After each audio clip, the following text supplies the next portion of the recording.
So let's start with what the significance of the Platinum Jubilee is in the first place.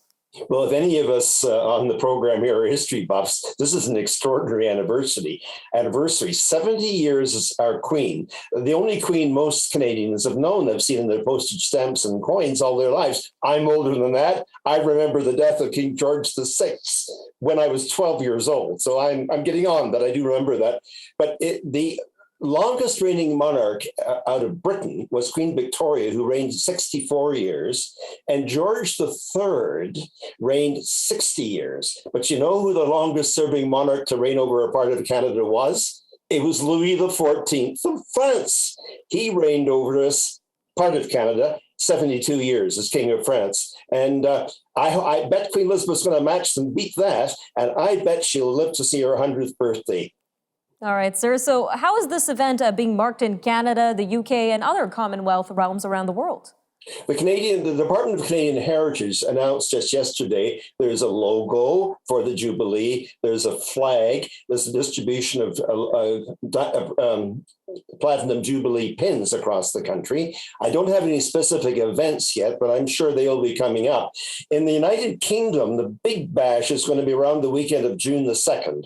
There'll be a couple of public holidays there, and all kinds of things are planned. Trooping the Colour, which happens every year. As you say, they wait till the weather is supposed to be better, although it is sometimes pouring rain at that time of year. And there will be lighting beacons across the country. There'll be a big service at St. Paul's Cathedral in the heart of London. There'll be a concert, a lunch, a pageant. So lots of things happening in the United Kingdom.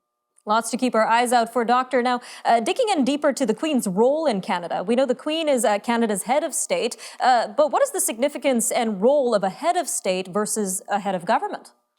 In Canada, unlike the United States, we separate out the role of head of state and head of government. As we know, in the United States, they have an executive president, and they also do in France, where they combine symbolic and executive jobs. But we have very carefully, since we were colonies, separated them out so that the head of state is a constitutional monarch with little power, although not no power. They are emergency powers, which are almost never used, but they're there to keep us all honest. So that's a big distinction. The constitutional monarch acts on the advice of his or her ministers, the elected government of the day. So taking all of that into consideration, Doctor, how important is the Crown to Canada's system of government overall? I think it's very important indeed. And we don't realize it because, by and large, it works pretty well. Occasionally we have a glitch.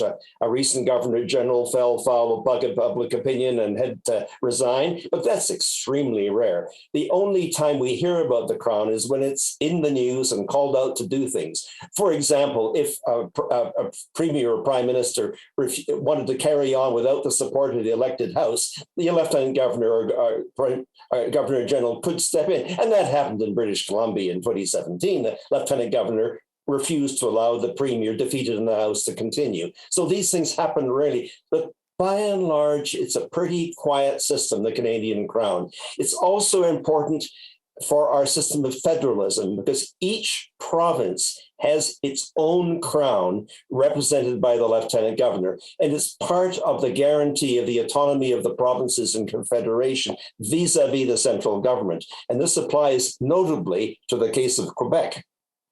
All right, sir, just about 45 seconds left here, but considering Canada is a Commonwealth country, what does it mean to be a Commonwealth country in the world today? Well, as you pointed out earlier, there are 15 what are called realms where the Queen is head of state, as you pointed out, is the Queen of that country. There's Canada, Australia, New Zealand, the Bahamas, Antigua and Barbuda, Jamaica, and some others. And of course, the United Kingdom, where the monarch resides. But the other Commonwealth countries are not realms of the Crown, but they recognize, as we all do, Queen Elizabeth II as head of the Commonwealth. And she takes that job very seriously. She's very keen, Queen Elizabeth, on the multiracial, multi-faith, multicultural nature of the peoples of the Commonwealth, the 54 countries of the Commonwealth. All right, Doctor, thank you again for your time today. Always a pleasure to be with you. We'll be right back.